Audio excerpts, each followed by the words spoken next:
Olá e seja bem-vindo ao Rua Segura. Hoje vamos falar de perigos e excessos a que os jovens são expostos, desde o consumo de álcool, passando pelas drogas e internet. Vamos analisar a realidade social dos jovens enquanto vítimas ou agressores. Visitámos o Bairro Alto com a PSP numa reportagem a acompanhar os agentes que patrulham aquele espaço de diversão noturna e diurna. E temos também o testemunho real, filmado com câmaras ocultas, de um jovem que fura a nova lei do álcool e compra com facilidade bebidas alcoólicas em vários locais em Lisboa. Este é o Rua Segura de hoje. O Bairro Alto é um dos pontos de paragem para milhares de jovens portugueses e estrangeiros. Os problemas, os crimes diminuíram desde que foi colocada uma esquadra da PSP no bairro, mas mesmo assim há problemas que persistem. Algum tráfico de droga e os roubos no final da noite são as principais preocupações para a polícia. Vamos então para a Rua Diário de Notícias. Vamos à Tasca do Chico. Vamos à Tasca do Chico, ver como aquilo anda. Se o ambiente está bom, se está calminho, se não se passa nada, se precisam de nós.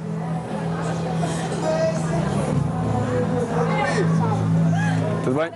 Tudo bem? Vais connosco. Estamos então a entrar na Rua Diário de Notícias. Hoje está uma noite calma. Não há muita confusão. O sol está-se a portar bem. O início da noite. Os elementos entraram no serviço, portanto, no turno da 1 da manhã, uma patrulha dobrada, ou seja, 2 elementos, e, portanto, fizeram um policiamento na ótica da proximidade. Significa o quê? Vão junto dos proprietários dos estabelecimentos, perguntando às pessoas se está tudo bem e, portanto, naturalmente, se eventualmente houver algum foco de instabilidade, para atuar em conformidade. Já começam a preparar tudo para os Santos. A festividade começa.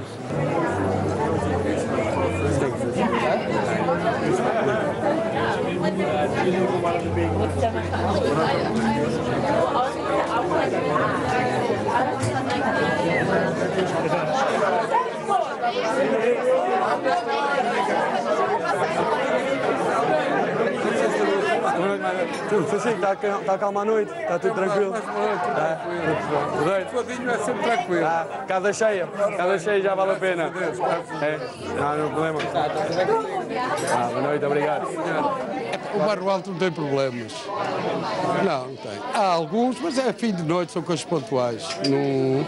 Acontece, andar muita gente, é natural que haja alguma confusão. Fim de noite, copos. Se a gente vendesse leite era um bocado... Mas é fim de noite e não há... Problemas no Bairro Alto não há. Pois. Conheço o Bairro Alto, sei lá, com as minhas mãos. Mas estava só a polícia passar fardada.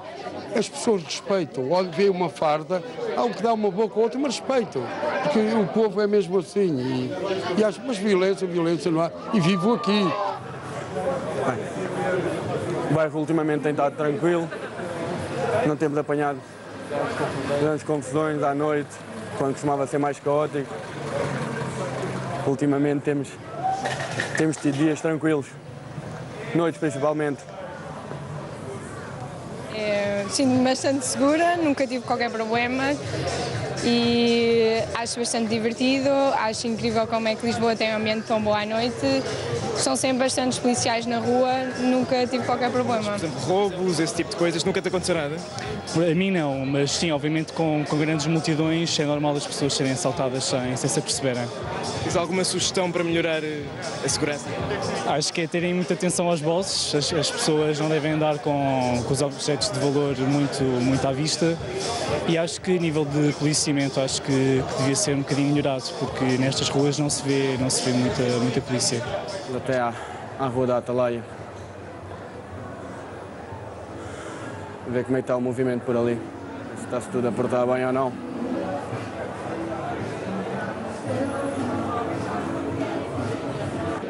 Os elementos de patrulha foram, digamos que a 4 bares, né? Entraram dentro dos bares, perguntaram aos proprietários, portanto, o que é que estava a passar, se estava tudo bem, se não estava tudo bem, se havia algum problema, se não havia problemas. Pouca gente no interior. Vamos lá ver como é que isto está.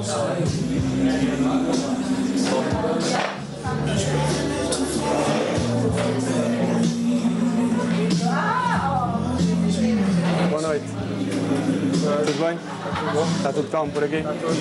Uma noite tranquila? Sei que é preciso. Sem confusão. Está a ficar tranquila também. Sem grande confusão. A polícia, mesmo não atuando, onde ela está presente, portanto, não há qualquer tipo de, enfim, neste caso estamos a falar de desordens, não há qualquer tipo de desordens, não é?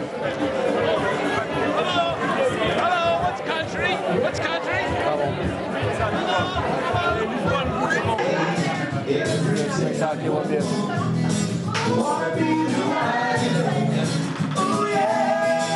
Boa noite. Está tudo bem? Tudo calminho por aqui? Está tranquilo à noite? Está tudo a portar-se bem aqui?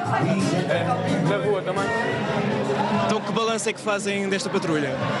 Bom, é sempre positivo quando temos uma noite calma, em que as pessoas se portam devidamente, não criam conflitos para nós. Está uma boa noite. É uma noite quente, está pouca gente no bairro. É um balanço completamente positivo.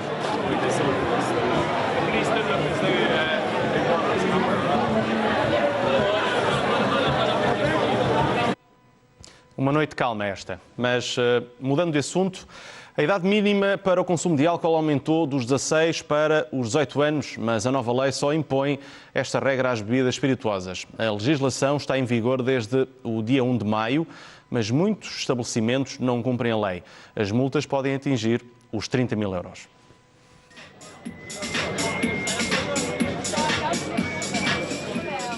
Com o cair da noite e a subida do volume da música, aumenta também o consumo de álcool entre os jovens. Caipiroscas, shots, vodkas ou whiskies. Tudo isto foi riscado da lista de consumo permitido a menores de 18 anos. De fora ficou a cerveja e o vinho, que continuam a poder ser servidas à discrição a jovens a partir dos 16 anos. A nova lei está em vigor desde o início do mês de maio, mas com o verão a chegar, vão aumentar também as ações de fiscalização da ASAI, PSP e GNR. Pelo menos esse é o compromisso das autoridades. Mas quem passeia pelos lugares de eleição dos jovens em Lisboa não vê fiscais nem preocupação em fazer cumprir o determinado na lei. Segundo dados da Organização Mundial de Saúde, em 2010, cerca de 18% dos portugueses com 15 anos bebem álcool pelo menos uma vez por semana. Outros estudos mostram que na Europa, mesmo sendo proibida a venda de álcool a menores de 18 anos, 63% dos adolescentes com 16 anos compram bebidas em bares e discotecas. A nova lei é polémica para as associações de pais. Distinguir bebidas brancas da cerveja, por exemplo, que já é a bebida mais consumida pelos jovens portugueses, é distinguir álcool bom de álcool mau. A nova lei proíbe ainda o consumo de bebidas alcoólicas em locais públicos ou abertos ao público. Passa também a ser proibida a disponibilização ou venda de álcool em máquinas automáticas e nos postos de abastecimento de combustível.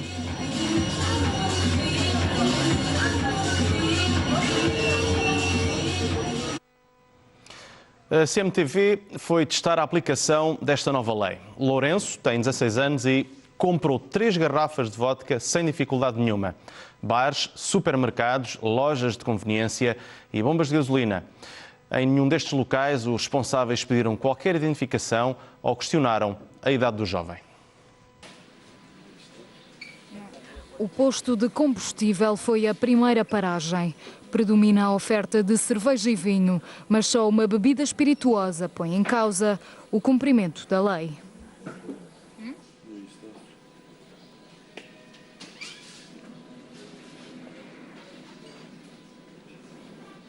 Um Eristoff a 3 euros. Vodka com sabor a limão, uma bebida destinada especificamente ao público mais jovem.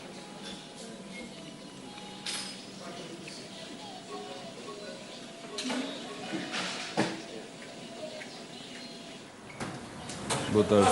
Faz favor. Dia? Sim, faz favor.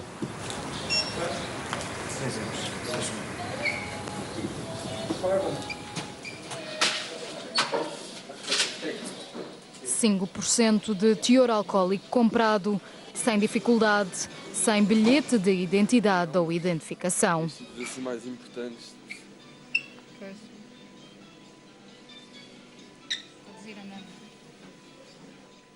No supermercado, apesar das ameaças de fiscalização e da presença de seguranças, não há referências visíveis à nova lei do álcool.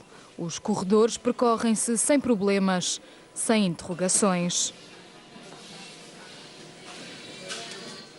A escolha recai por uma vodka preta a 5 euros, 40% de teor alcoólico.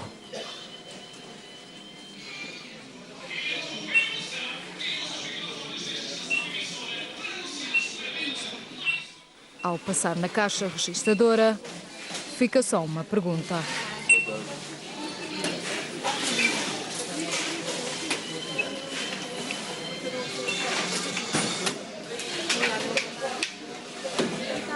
Mas se em supermercados e postos de combustível de grandes empresas não houve fiscalização, menos esperança há ainda para as lojas de conveniência, muitas delas próximas de locais frequentados por jovens e com álcool a preços convidativos.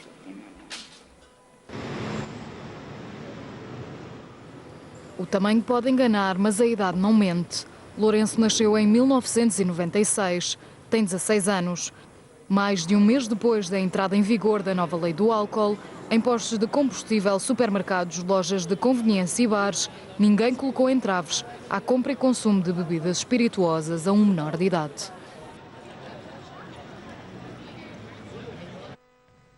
E vamos dar início à conversa em estúdio com o professor Rui Pereira e o escritor Francisco Salgueiro. Começava com o professor, depois destas 3 peças que servem aqui de enquadramento para aquilo que vamos conversar ao longo deste programa. Percebe-se, neste caso, nesta última, a demonstração que é muito fácil um jovem adquirir álcool, apesar da lei. Sem dúvida, porque as leis têm uma aplicação que nem sempre é aquilo que nós desejamos. Uma coisa é a lei nos livros, escrita, outra coisa é a lei na prática. E esta lei é uma lei recente e, naturalmente, há muitas resistências por parte do comércio, por parte das pessoas, em relação à aplicação desta lei. O mais fácil é um jovem, como acontece neste caso, 16, 17 anos, entrar num estabelecimento comercial e ninguém lhe perguntar nada e vender-lhe seja o que for. Ora bem, mas é importante que haja proibições nesta matéria, porque nós temos alguns problemas com o álcool, com o alcoolismo. Eu não sou nenhum, enfim, purista nesta matéria. Acho que a tradição mediterrânica convive bem com o consumo moderado de álcool. Gosto de vinho, gosto até de outras bebidas, por exemplo, de whisky, mas temos de saber beber com moderação. E, de facto, os jovens em idades de 15, 16, 17 anos podem criar um problema precoce de alcoolismo que afeta todo o seu desenvolvimento. Há aqui um problema, não vale a pena focar apenas a proibição. É necessário que as famílias cumpram o seu papel, que todos compramos o nosso papel. Agora, a proibição é importante e eu faço uma analogia com o tabaco.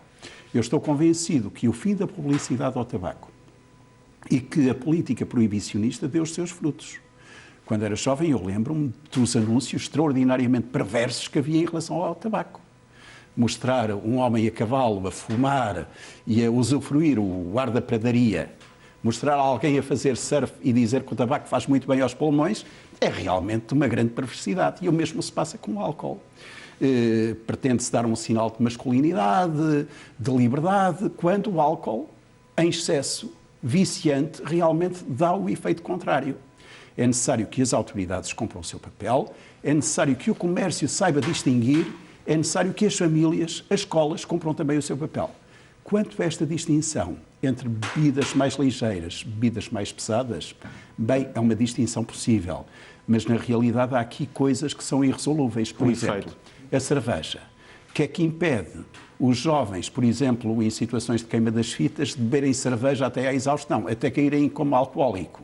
Uma cerveja em si mesma tem um teor alcoólico menor do que um copo de vodka, mas a verdade é que se beber cerveja repetidamente até à exaustão, acaba por se cair em coma alcoólico.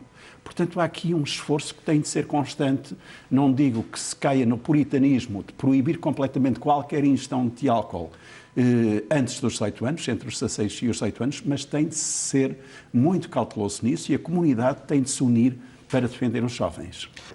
Aqui depois temos que pensar nas casas, nos bares, nas discotecas, as multas são pesadíssimas. Não pode haver aqui uma área cinzenta, porque... Não.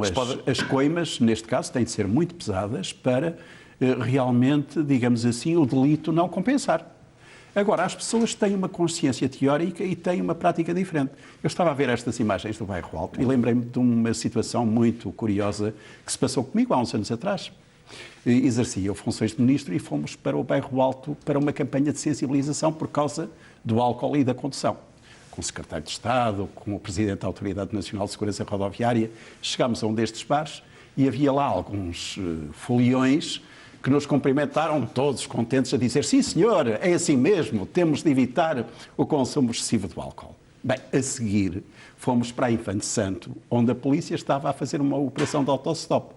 Quem é que foi detido? Foram eles mesmos, com um grau de alcoolemia que já se enquadrava na moldura penal, nem era só contra a ordenação, era mais de 1,2. Portanto, as pessoas aderem, em teoria, a estas campanhas, mas depois, na prática, digamos assim, a carne é fraca e muitas vezes acabam por prevaricar e ser condescendentes, mesmo quando se trata de jovens com estes hábitos. A lei castiga o consumidor, mas quem vende não está habituado ou não estava habituado a ter multas tão pesadas. Vou novamente sublinhar esta questão porque me parece muito importante. Um pequeno bar que seja apanhado em situação de infrator, 30 mil euros de coima é quase fechar as portas. É uma coima muito pesada. Claro que há situações em que se pode conceber uma desculpa. Se aparecer um jovem com 16 anos, com uma aparência aos olhos de qualquer pessoa, de adulto de 20 ou 30, há situações dessas, de desenvolvimento precoce, eu estou convencido de que, de acordo com as regras gerais de direito, se pode dizer que o proprietário do bar não atuou nem dolosa nem negligentemente e, portanto, não deverá ser vítima de uma coima tão pesada, nem de coima nenhuma. Mas agora, na generalidade das situações, se as coimas não forem assim pesadas, Miguel, a verdade é que não há nenhum estímulo a que a lei seja cumprida. Se as coimas forem muito leves, sabe o que é que acontece? Acontece que os bares passam a encarar esse problema como um custo do negócio. Isto é, vendem bebidas alcoólicas a todos os jovens, seja qual for a idade, e de vez em quando pagam uma coima. É o preço do negócio, é um custo de produção, digamos assim. Isso é que tem de ser evitado. Francisco, olá. Olá. Esta questão em torno do consumo do álcool, do consumo excessivo entre os jovens, já foi um tema abordado e desenvolvido por ti nos dois livros exatamente. Que escreveste. E foi curioso, quando foi aprovada esta lei, uma das minhas primeiras reações foi falar com algumas das pessoas com quem eu falei ao longo da escrita dos livros, para perceber o que é que iam fazer, até que ponto é que isto ia ser um impeditivo para a compra de álcool. A primeira reação foi riso. Riram-se automaticamente a dizerem assim: nós vamos continuar a beber, independente da forma, e nós vamos estar sempre um passo à frente. Cada vez que nos cortarem de um lado, nós conseguimos ir ao outro e ir buscar. Por exemplo, eles diziam: se de facto for necessário serem mostrados os cartões de cidadão nos bares, o que é que nós fazemos? Temos sempre um amigo mais velho. Então pomos o amigo mais velho a ir buscar. Eles até me diziam que era curioso que podia surgir uma nova forma de comércio, que era começarem a pagar um valor residual a uma pessoa que fosse em contínuo comprar. Outra questão que foi que eles disseram: muito dificilmente há lojas, nomeadamente no Martim Moniz, que vendem estas bebidas, que eles disseram: nós sabemos que ali nós vamos sempre conseguir comprar. Mas, se no caso do Bairro Alto nós vamos ali para o Mirador de São Pedro, há lá permanentemente na rua várias pessoas a venderem bebidas alcoólicas. Portanto, nada disto é para eles um motivo de preocupação. Porque eles têm um objetivo quando saem à noite, na grande maior parte dos casos, que é apanhar uma bebedeira. Porque isso é quase uma medalha de honra para eles, porque isso depois fará com que alguém tire uma fotografia, ponha no Facebook e toda a gente ficará muito agradada porque, de facto, conseguiu apanhar uma bebedeira quase um coma alcoólico. Portanto, qualquer regra que seja colocada, para eles nunca será impeditivo. Ou seja, isto tem que vir de trás. Isto tem que vir dos pais, isto tem que vir do sistema educativo, a começar a sensibilizar para os perigos. Porque, tal como foi dito há um bocadinho, de facto, qual é que é a lógica? É fazer uma divisão entre bebidas alcoólicas.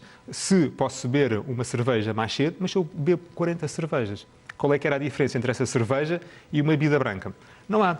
E os miúdos sabem disto. Portanto, eles têm um objetivo e vão conseguir, de qualquer maneira, lá chegar. Nós há pouco falávamos desta questão da ligação entre as famílias, os estabelecimentos que vendem, a polícia.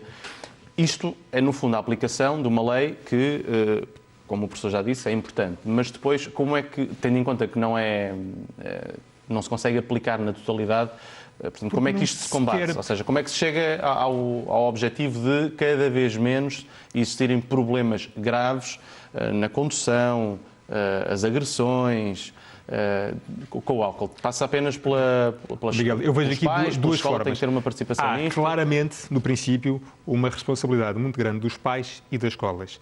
E, em segundo lugar, tem que haver uma aplicação real. Eu estava em Los Angeles há 4 anos. Na altura tinha 36 anos. Fui entrar numa discoteca. Por algum motivo olharam para mim e acharam que eu tinha ar de menor. Pediram-me o bilhete de identidade. Eu tinha 36 anos. Eles não se preocuparam minimamente se eu ia-me embora, se virava as costas, se ficava ofendido, se ficava chateado. Pediram. Tinham dúvidas, pediram. Eu sei, hoje em dia, estes miúdos com 16 anos, 13, 12, parecem muito mais velhos. Então, se essa é a nova realidade, quando se chega a uma loja para comprar, tem que se pedir o BI para tirar dúvidas. Portanto, tem que haver não só na educação, como depois na aplicação. E não basta dizer, eu acho que não tinha 16 anos, ou eu acho que não tinha... Não, ou tem ou não tem, ou pede uma identificação ou não pede. Portanto, tem que haver nestes dois níveis. Isto já vai eliminar uma série de festas, cujo alvo principal são jovens com menos de 18 anos. Festas que são feitas, dirigidas inteiramente a adolescentes, não é? Miguel, assim, essas festas vão existir sempre. Eu acho que a grande questão tem a ver com a educação. Tem a ver na parte de casa e na parte da educação, os miúdos perceberem quais são os efeitos do álcool em diferentes etapas da sua idade e o que é que isso pode provocar a longo prazo. Porque eles vão ser sempre confrontados com essas situações, seja na queima das fitas, seja nas festas das associações, isso vai sempre haver. Agora, cabe àquilo que foi intrínseco à personalidade, vou beber um copo, ou 4 copos, ou 10 copos, ou quero ter em coma para me tirarem uma fotografia. Isto vai depender de cada um, vai depender das famílias e da educação que lhes for dada. Francisco, se me permite. Sim. Realmente, como dizia o Miguel, festas haverá sempre, mas pode haver também a criação de uma nova cultura de festas para jovens. Não estou a dizer, também não sou ingênuo, que se criem festas onde os jovens se limitam a ler leituras bíblicas, não é isso. Mas pode ser criada uma cultura para os jovens realmente se habituarem a beber com moderação e bebidas que não sejam altamente prejudiciais à saúde. Isso também exige uma sensibilização do setor das bebidas e do setor hoteleiro, para compreenderem que não devem matar a galinha de ovos de ouro, que podem contar mesmo com estes jovens para festas, mas que devem criar uma alternativa àquelas festas e àquelas bebidas que não interessam. Não interessam aos pais, não interessam às famílias, não interessam, sobretudo, aos jovens.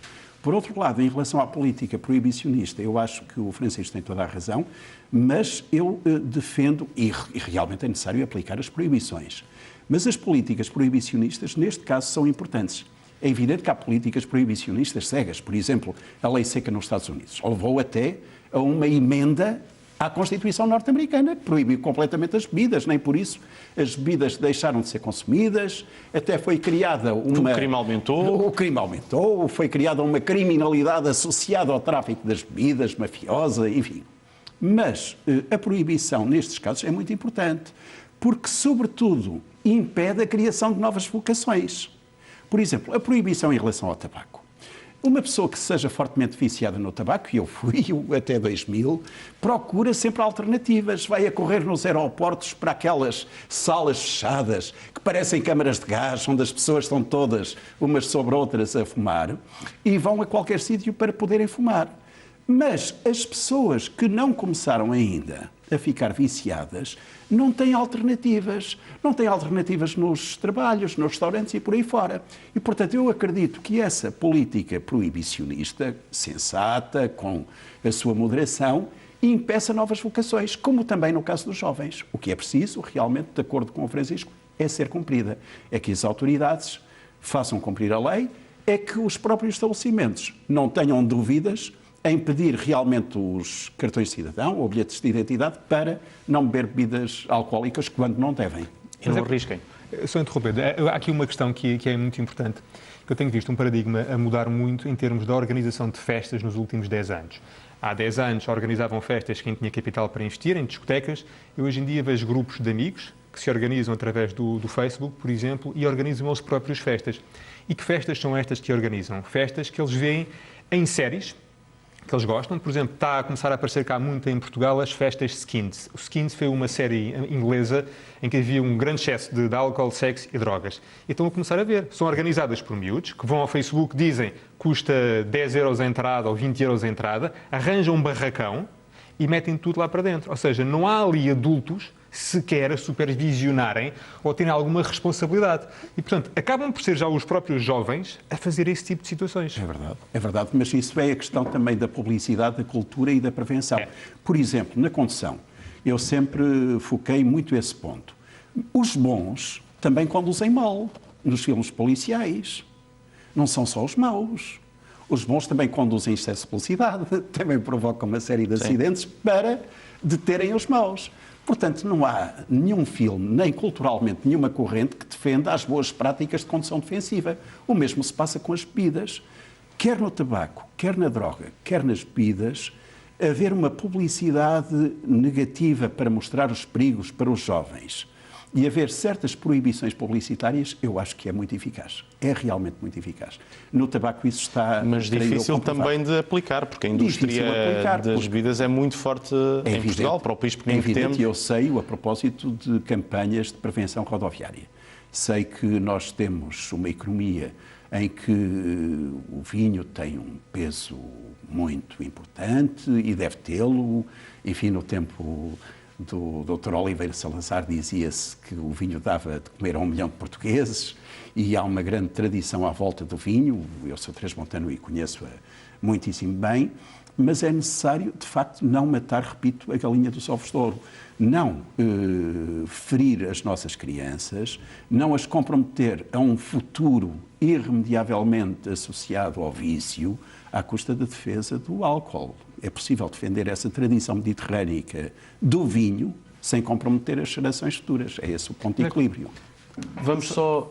Diz, rapidamente. Que, independentemente de todas as campanhas que existam de tomada de consciência dos miúdos, dos perigos do álcool, nós temos de ter sempre atenção que tudo aquilo que eles recebem de lá de fora, de estímulos, seja de filmes, seja de séries... É mais forte. É mais forte. Claro. E isso é que é muito complicado. É que hoje em dia o miúdo pode já não estar a ver a televisão, a ver a campanha, mas está no YouTube a ver uma festa que aconteceu em França e que ele quer imitar e quer fazer cá exatamente igual. É verdade, é verdade. E é preciso, no fundo, esse acompanhamento, independentemente desse input que os jovens recebam. Nós vamos fazer um breve intervalo, mas a seguir vamos continuar a conversar sobre os excessos e os perigos a que os jovens estão expostos, nomeadamente agora sobre a internet e a droga. É logo a seguir um pequeno intervalo.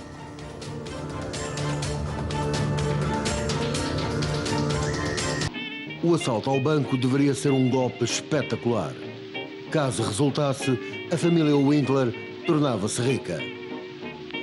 Mas para este ladrão falhado, Woody Allen e a mulher, Tracy Ullman, a vida de milionários com que sonhavam vai aparecer de forma menos esperada. So offbeat, in fact, that Sunset Farms has captured the imagination of the public and the industry. Um negócio de bolachas torna-se um sucesso e tudo a partir de uma pizzaria onde se escavou o túnel até ao cofre forte. Do me a favor, go upstairs and bake, will you? I don't need any help. You got it? You better brace me. Okay.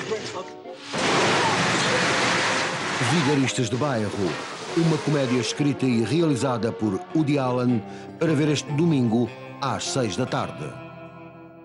Reatar um velho romance não é de todo aquilo que Sandra deseja. Só lhe resta virar uma outra página e procurar novo rumo noutras paragens. Mas a vida desta ex-prostituta não vai ser como ela sonhava. Porta de Embarque, de Olivier Assayas. Hoje, depois das notícias CM da meia-noite. Este programa é patrocinado pelo ProMobile da ProSeguro.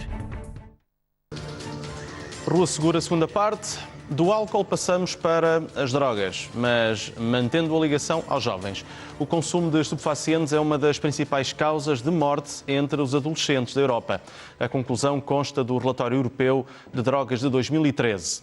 Segundo o documento, o consumo foi responsável por 6.500 mortes por overdose em 2012. O estudo identifica ainda que é necessário investir em novas intervenções e na reinserção social dos toxicodependentes, apesar do tratamento dos mesmos ter atingido níveis recorde no ano passado.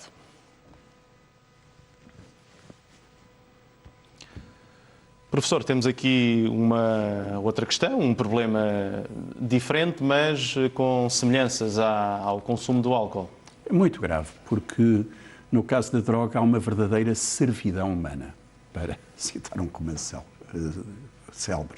De facto, drogas pesadas como a heroína, como a cocaína, agarram, para utilizar linguagem vulgar, os jovens e escravizam-nos, porque eles passam a ter uma vida completamente condicionada pela dose seguinte. São capazes de cometer crimes, se necessário for, são capazes de se prostituir em muitos casos para arranjar a dose seguinte. Como combater este fenómeno? Eu creio que a legalização propriamente dita da droga deve estar fora de causa. Nunca a defendi nem defendo. A lei portuguesa é uma lei realista que transformou o consumo propriamente dito em contraordenação, mas continua a ser proibido. Se houver consumo público e privado até, as autoridades policiais podem intervir, mas tudo deve ser orientado para levar os jovens toxicodependentes a tratar-se espontaneamente e a abandonar o vício. Em relação aos traficantes, não deve haver contemplação absolutamente nenhuma. E a situação é ainda mais grave quando esses traficantes se servem de crianças e de jovens, quer como correios de droga, quer como toxicodependentes que têm nas suas mãos. Portanto, eu creio que deve continuar a ser feito um grande esforço. Eu penso que nos últimos anos, felizmente, a situação não se agravou tanto como se receava nos anos 80 e 90, mas não podemos descansar em relação a esta realidade, porque alguém que é viciado em heroína ou cocaína dificilmente larga, digamos assim, se liberta do vício. E mesmo quando deixa de consumir, é dia após dia uma luta que trava sem cessar, não é? Começámos a conversa a falar de cocaína e heroína, mas a realidade é que atualmente os jovens, a ligação que têm com as drogas é com um fenómeno diferente. É muito diferente. Uma das razões que me levou a escrever O Fim da Inocência, eu saio muito à noite e, portanto, vivo muito com esta realidade. E quando eu começo a ouvir uma série de coisas que eu desconhecia, achei que tinha que ir mais ao fundo. E umas coisas que tinha a ver com as drogas. As drogas. Quando eu começo a ouvir as pessoas a dizerem-me que a cocaína não é uma droga pesada, preocupa. Quando eu começo a ouvir pessoas a dizerem que tomam regularmente pastilhas, que eu pergunto, mas a pastilha é o quê? Não sei. Alguém vendeu uma pastilha. É preocupante. Quando eu ouço alguém dizer-me, vou tomar uma coisa chamada capa. Eu pergunto, mas o que é o capa? Em que a pessoa não sabe, mas que eu sei que é ketamina, que é um sedativo para cavalos, é perigoso. Ou seja, aquilo que eu vejo, e desde cada vez mais cedo, são os miúdos a tomarem drogas químicas que não fazem a mínima ideia do que lá está dentro, e aquilo pode ter, podem ter resultados ainda piores do que os da cocaína ou os da heroína. Basta uma pastilha ter alguma substância mal cuidada, em doses diferentes, pode matar imediatamente uma pessoa. Ou seja, nós estamos neste momento numa zona completamente diferente daquilo que foi nos anos 80 e 90, que são as drogas químicas, mas que sempre que eu falo com estes miúdos, eles dizem, eu não sou drogado. Mas eu pergunto sempre, bom, mas tu tomas com regularidade drogas. E a distinção que eles fazem do drogado para o não drogado o drogado é aquele que desde que acorda tem que tomar drogas. Eles, como tomam só à noite, são party drugs, são drogas para se divertirem. E isso está tudo errado. E quando foi feita também a legislação muito recente das smart shops, em que foram banidas 159 substâncias... Que foi, aliás, uma reação do governo relativamente rápida. Exatamente, mas que Obviamente, o que é que isso deu? Uma falsa sensação de segurança aos pais, porque no dia seguinte vi uma reportagem com o João Golão que disse que já estavam no mercado mais meia dúzia de novas substâncias que já não estavam enquadradas nisto. Ou seja, andamos aqui no gato e no rato, porque há laboratórios espalhados pelo mundo só a fazerem isto. É verem, ok, esta substância foi banida, vamos fazer outra semelhante, mas que não está dentro daquelas que foram banidas. Portanto, isto vai existir sempre. Tal como eu dizia há bocadinho, tenho que partir de trás. Quando eu conheci um caso de uma miúda que, por troca de favores sexuais, davam-lhe o tal capa e que ela não sabia o que é que era, se tivesse tido pais ou alguém na escola a explicar, atenção, que é uma droga no mercado, que é ketamina, que é um sedativo de cavalo e que vos pode matar, se calhar essa pessoa teria pensado 2 vezes. Como ela não fazia a mínima ideia, foi em frente e tomou aquilo e diz que foi uma das piores experiências da vida dela. Porque havia uma desrealização, saía fora do corpo, via as paredes a derreterem, foi para a cama com pessoas que não sabe quem é, e entramos aí no outro problema com doenças sexualmente transmissíveis, e portanto há aqui todo um problema que falta de informação, porque os pais não sabem. Eu faço palestras em escolas há 3 anos, e foi muito curioso, no princípio eu falava em drogas legais, ninguém sabia o que eram drogas legais, achavam que eram drogas que eram mesmo legalizadas. Passou-se a uma fase de preocupação, e agora estamos numa terceira fase, que eu acho que é preocupante, que é, estão satisfeitos porque há uma legislação. Portanto, os pais não estão preocupados em ir ao fundo do problema, que é, continua a haver estas drogas. Eu tenho que falar com os meus filhos dos problemas que estas drogas, e o que não faltam aí... Frontalmente, mostrar as consequências. Eu acho que os pais esquecem-se que foram filhos. E esquecem-se que muitas vezes tiveram pena que os pais não tivessem frontalmente algumas conversas com eles. Então estão a replicar o mesmo. Então, se os pais sabem, têm a obrigação de saber, porque são pais, que há drogas novas, eles têm que ir perceber que drogas é que são essas, os efeitos que as drogas provocam e falar abertamente aos filhos. E não é dizer que tu não vais tomar. Não, que isso ele vai logo tomar a seguir. É tomar consciência, dar-lhes responsabilidade para se, quando for aquela ou uma semelhante, ele poder saber isto vai ter este efeito. Eu quero, eu estou disposto a pôr a minha vida em risco ou não.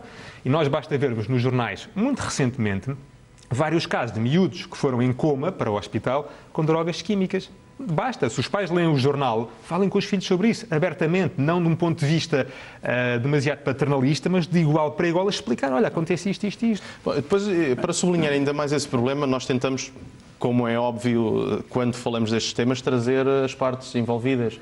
Sempre que tentamos ter alguém responsável, ou o dono, ou o gerente de uma casa que venda as drogas legalizadas, os cogumelos e por aí fora, nunca conseguimos. Temos sempre que fazer o trabalho com câmara oculta, ou então entrevistar alguém que já consumiu e que, no fundo, sublinha isto. As pessoas sabem que estão a fazer algo que ou é proibido ou que legalmente daí a um tempo vai ser totalmente tenta evitar a proibição. Sim. É claro que este fenómeno é antigo, em certo sentido. O Francisco tem toda a razão e realmente o efeito atrativo dos químicos sobre os jovens é muito grande, até porque, de facto, ao contrário das drogas clássicas, heroína, cocaína e outras, não existe aquela colagem, aquela rotulagem imediata do termo droga. Mas a questão vem de há muitos anos. O LSD, enfim, que foi a pioneira das drogas químicas, vem dos anos 60. Dos anos 60. Os Beatles dedicaram uma grande canção, um hino, que é o Lucy in the Sky with Diamonds, ao LSD. E não há conjunto rock, desde os Stones aos Beatles, que não tenha dedicado uma canção à droga e inclusivamente a drogas químicas. Agora, as drogas químicas representam, é verdade, um grande problema, não só no capítulo da formação dos jovens, mas também no capítulo da ação de polícia, porque um pequeno laboratório é fácil de montar e não exige que haja o tráfico internacional. É possível montar em Lisboa um pequeno laboratório que faça, com menor ou pior qualidade, pastilhas ou drogas químicas de qualquer natureza. E isso, por um lado, cria margens de lucro elevadíssimas e margens de risco relativamente diminutas, porque não há o problema do transporte, não há o problema da exposição dos correios e, portanto, é uma realidade a que temos de estar todos atentos. Difícil de combater por parte das autoridades. Difícil de combater por parte das autoridades. Por outro lado, realmente há aqui um jogo de gato e rato, porque este trabalho de descoberta de drogas químicas é um trabalho constante e realmente há muitas drogas, inclusivamente químicas, que têm utilização como medicamentos. A morfina. A morfina é uma droga absolutamente essencial, por exemplo, para doentes de cancro em fase terminal. Uma pessoa com cancro no estômago, ou coisa equivalente que esteja em fase terminal, necessita fortemente de morfina para suportar as dores. Mas a morfina é utilizada em muitas circunstâncias como droga também, inclusivamente por jovens. Aliás, nos Estados Unidos existe um estado onde é possível cultivar a marijuana para efeitos medicinais. É uma indústria de milhões e milhões de dólares atualmente e que evoluiu de forma gigantesca. Sabe-se que na maior parte dos casos é meramente recreativo, mas depois conseguem lá ter as receitas que dizem que aquilo é para uma questão qualquer de saúde. Mas dizem que é para... Eu, aliás, devo dizer uma coisa aqui, que não tem nada de confidência. Quando era ministro, fui procurado por interessados em fazer plantações de marijuana em Portugal. De marijuana em Portugal para efeitos medicinais. Em Espanha, penso que há uma zona que também... Eu em Espanha não sei. Sei que nos Estados Unidos da Califórnia é brutal o que eles têm lá em termos de legais e dos dispensários, que é assim que eles chamam, de venda. No trabalho que faz, já agora fazer aqui um enquadramento, o Francisco tem 2 livros, faz livros que falam especificamente sobre problemas relacionados com a juventude, as drogas, o problema da internet, já vamos falar daqui a pouco, o álcool, faz palestras. Qual é que é a reação de um jovem quando é confrontado com estas questões? O de fugir, não, eu não sei de nada, ou há uma atenção? Eles sabem, há uma atenção por parte deles, porque muitas vezes eu sou a única pessoa que estou a dar atenção e que reconheço um problema que eles sabem que também existe. Porque depois chegam a casa e os pais, eles falam de uma coisa qualquer que os pais não sabem responder, há ali um fosso. Quando estão a falar comigo e de igual para igual, eles estão a falar de assuntos que eu falo também com eles sentem um certo acompanhamento. E isso leva a que eu hoje em dia receba dezenas de largos de e-mails por dia de miúdos a quererem confessar-me coisas que fazem. Porque sentem uma empatia grande de alguém que percebe e de alguém que não vai estar a fazer nenhum juízo de valor, de alguém que, de certa forma, os poderá orientar, que é um bocadinho isso que eles necessitam, que nestas idades da adolescência é a orientação que precisam. Se não têm em casa e se têm fora de casa com os amigos e ainda estão mais desorientados, eles precisam de alguma figura que os Ou seja, oriente. alguém que aponta as questões, sublinha os problemas, mas que depois é que não faz um juízo de valor. Orientação. É, uma orientação e não o juízo de valor. Não é tu não podes fazer isso porque faz-te mal. Isso aí não serve nada. Outra questão, a internet. A internet tudo isto que estivemos agora aqui a falar é potenciado pela internet. Pela internet, se os miúdos não têm smart shops na cidade, mandam vir drogas químicas pela internet. Pela internet põem fotografias em coma alcoólico e que é uma medalha de honra. Pronto, só isto já amplificou os problemas que nós estávamos aqui a falar. E depois há problemas só específicos da internet. E eu acho que, para mim, um dos problemas da internet mais complicados, e uma vez tem muito a ver também com a ausência de formação dos pais na conversa com os filhos, tem a ver com a parte sexual. E eu estou a ver cada vez mais de cedo os miúdos a terem relações sexuais aos 11, 12, 13 anos. E isto porquê? Porque os miúdos são impactados à volta pela música, pela televisão, com imagens de sexo. Para aquela idade, são imagens de sexo. Nós vemos as cantoras que vendem mais, a Lady Gaga ou a Rihanna, e vemos como é que elas se comportam. Portanto, desde muito cedo, os miúdos querem perceber o que é que se passa nos seus corpos, veem determinadas cenas e não percebem. O que é que fazem? Vão à internet, porque os pais em casa não vão falar aos 11, 12 anos com os miúdos. Vão à internet, vão ao Google, põem a palavra sexo e encontram milhões de páginas. O problema das páginas com vídeos é que são gratuitas, querem ganhar dinheiro com a publicidade, então são imagens de sexo fortíssimas. Aquilo que nenhum de nós, quando era adolescentes, viu numa cassete VHS rasca a acontecer, qualquer miúdo hoje em dia tem coisas muito piores. Sexo com animais, tudo e mais alguma coisa que nós possamos pensar, eles têm lá e vêm. E Francisco, isso começa... Desculpa interromper, vamos só fazer aqui uma pausa para lançar uma reportagem que liga estes dois conceitos. Alguém que se deslumbrou com a informação nos mídia, na internet, e que tem uma ligação infeliz à droga e ao tráfico de droga. A Sara Norte saiu da prisão há alguns dias e nós CMTV, acompanhámos em exclusivo os primeiros momentos em liberdade e o emocionante reencontro com a família. A Sara Norte vai tentar regressar ao mundo da representação e da vida que tinha antes de ser detida em Espanha por tráfico de droga. Uma vida de altos e baixos, uma infância de glória, um castelo que desmoronou em pouco tempo. Em 1997, com apenas 12 anos, Sara Norte tornava-se uma das estrelas de televisão portuguesa mais acarinhadas pelo público. A separação dos pais foi o primeiro passo para o início de uma vida complicada. A menina cresceu, tornou-se mulher e com o tempo muito mudou. Sara deixou os palcos, escolheu um caminho diferente. Fiquei sem casa, sem trabalho, sem carro, não falava com a minha família. Na altura culpei-os a eles, mas se calhar a culpa era minha, que eles não concordavam com o estilo de vida que eu levava. E numa situação de desespero, em vez de pedir ajuda, decidi traficar. A 6 de fevereiro de 2012, numa viagem a Marrocos, Sara Norte foi mandada parar pela polícia no carro onde seguia. Mais tarde foi confirmada a detenção da jovem portuguesa por tráfico de droga. No estômago levava cerca de 800 gramas de haxixe escondido. A notícia da detenção caiu como uma bomba para a família. Na altura, a jovem portuguesa estava de relações cortadas com os pais. Ainda assim, Carla Lupi e Vítor Norte visitaram a filha quando foi detida.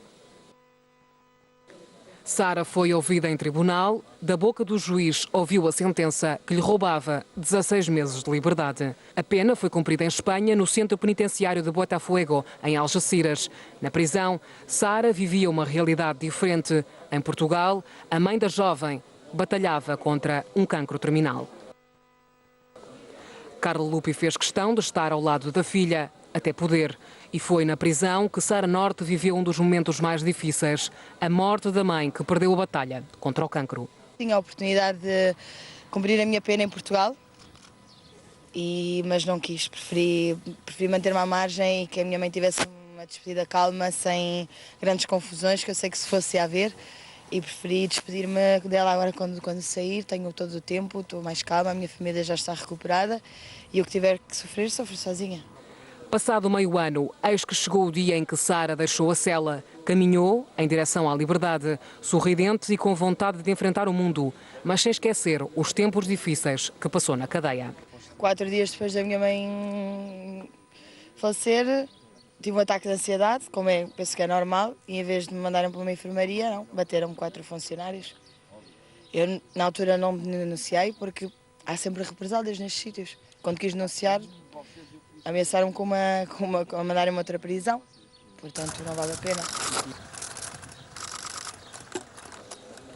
Na saída rumo à liberdade, Sara contou com a presença do pai e do irmão. Um momento emotivo, um abraço de saudade.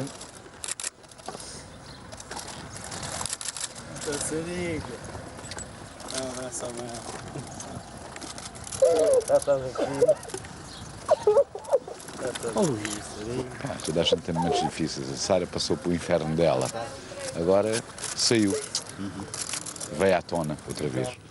Esperamos que as coisas sejam melhores do que até aqui. A família nunca esteve tão unida como agora. E é um renascimento. E isso dá-nos uma esperança imensa no futuro.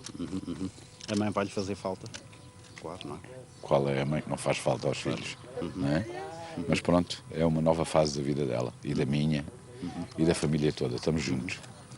Enquanto esteve detida, a jovem portuguesa afirma ter tido tempo de se reencontrar. Apesar do que me aconteceu, encontrei uma Sara na prisão, alegre, livre de vícios, com muita esperança no futuro. Boa viagem para vocês também. Uma nova fase da vida de Sara, que está prestes a começar, uma nova esperança de um futuro diferente. Bom, uma questão que, como eu disse há pouco, faz a ligação entre toda esta realidade, a internet, as drogas, enfim, o deslumbre que existe de alguns jovens nesta fase da vida. Tu publicas este livro, O Fim da Inocência. O que é isto do fim da inocência? O fim da inocência é precisamente a ver todos estes problemas que tivemos aqui hoje a falar, das drogas, do álcool e da internet, e a forma como passaram a levar os jovens a ter uma forma completamente diferente em termos de comportamento daquilo que nós tínhamos da nossa geração. Obviamente todas as gerações de adolescentes são diferentes, mas nesta geração em especial, por causa disto, de excesso de ofertas a vários níveis, da droga, do álcool, do sexo e da internet, faz com que seja uma geração que está muito pouco preparada para aquilo que está à sua frente. Estes testemunhos aqui, reais. Isto é uma história real mesmo. Portanto, é uma história real que as pessoas vão ler do princípio ao fim, e vem uma história complicada, neste caso, que é o Gonçalo, que é um rapaz, começa com 13 anos, com pouco suporte familiar, como acontece com a maior parte dos casos, e ele e o seu grupo de amigos estão sempre em autogestão. O que é que acontece? Nestes casos, vão andando em autogestão e, obviamente, não têm orientação, vão cometendo vários erros, porque há muitas ofertas e muito pouca orientação. E depois, focando agora na questão da internet, o Facebook e outras ferramentas que a internet permite utilizar, os jovens acham que, enfim, não há consequências, não é? Pois, o grande problema, uma vez mais, eu falo dos familiares e da escola. Eu acho que era forçoso, para já os pais em casa estarem atentos e falarem sobre os vários perigos que existem, mas partindo do princípio que isso não há, pelo menos nas escolas, devia haver claramente uma cadeira para ensinar aos miúdos desde novos, não é no 12º ano, é desde novos, os vários perigos que existem. Porque há perigos e eles têm que estar conscientes. Quando aparece no jornal há pouco tempo que uma miúda foi violada porque havia uma pessoa que se fazia passar pelo Miquel Carreira, tem que se ensinar que isso dificilmente pode voltar a acontecer. Muito bem. Meus senhores, obrigado por terem estado no Rua Segura. Professor, muito obrigado. Francisco, mais uma vez, espero voltar a ver-te aqui, certamente isso vai acontecer. Nós despedimos-nos, o Rua Segura fecha por aqui, já sabe, todos os dias por um caminho diferente.